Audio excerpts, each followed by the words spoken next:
اعوذ باللہ من الشیطان الرجیم، بسم اللہ الرحمن الرحیم۔ السلام علیکم تحفتاً یا علی علیہ السلام مدد، اللہم صلی علی محمد وعلی آل محمد۔ حضرت علی علیہ السلام کے فیصلے، کتاب اہل سنت، حضرت علی رضی اللہ عنہ کے فیصلے۔ ایک عورت کا آشنا سے مل کر قتل کرنا۔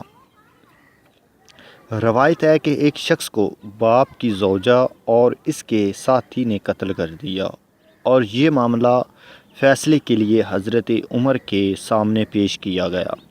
حضرت عمر نے اس قصے کی تفتیش حضرت علی علیہ السلام کے سپرد کی۔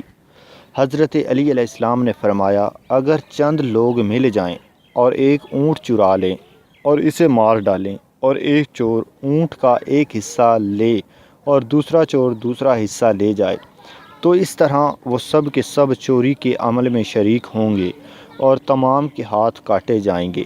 اس کے بعد حضرت عمر نے حضرت علی کے فیصلے پر عمل کیا اور اپنے گورنر کو لکھا کہ ان دونوں کو قتل کیا جائے۔ اللہم صلی علی محمد وعلی آل محمد۔